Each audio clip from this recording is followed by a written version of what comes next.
नमस्कार. मी इरपे निलेश विनायक, सहशिक्षक श्री रंगराव विठोबा पवार प्राथमिक विद्या मंदिर कामतगर भिवंडी.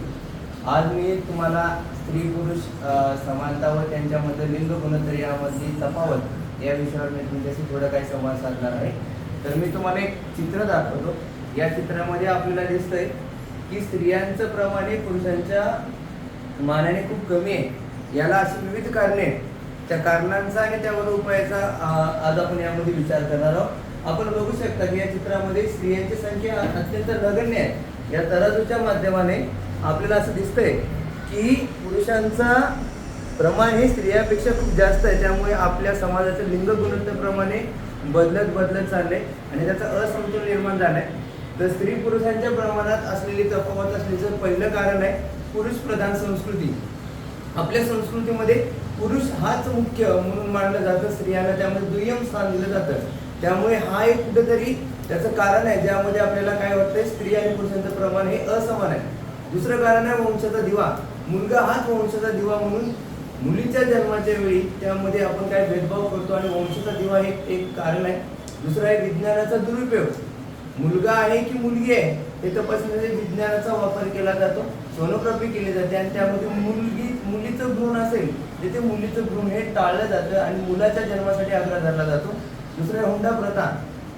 गरीब आणि श्रीमंत यामध्ये हुंडा देणे घेणे ही प्रथा चालू आहे आणि हुंडा मुलीला हुंडा द्यावा लागतो.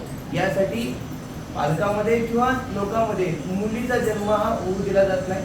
हुंडा एक त्यासाठी कारण आहे. आणि दुसरं म्हणजे शारीरिक मर्यादा. शेवटचं कारण आहे शारीरिक मर्यादा म्हणजे काय, स्त्री ही काहीच करू शकत नाही, मुलगी काहीच करू शकत नाही. हा समाजामध्ये पडलेला एक संभ्रम आहे आणि त्यामुळे कुठेतरी महिला मागे राहतात शारीरिक क्षमतेनुसार.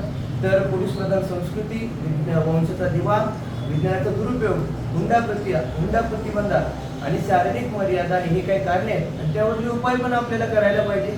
तर पहिला आहे उपाय सामाजिक जाणीव निर्माण करणे.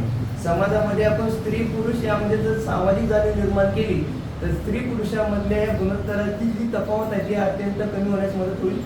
दुसरं कारण आहे कायद्याद्वारे नियंत्रण.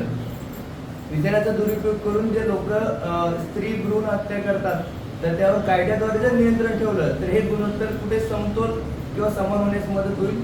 तिसरं का आपण उपाय करू शकतो हुंडा प्रतिबंध कायदा शासनाने अवलंब केलेला आहे, म्हणून त्यावर आणखीन कडक निर्णय जर केला किंवा आणखीन नियंत्रण जर केलं तर हे पण प्रमाण कमी झाल्यावर दोघांचंही प्रमाण समान होऊ शकतं. आणि शेवटचं म्हणजे शिक्षणाची संधी.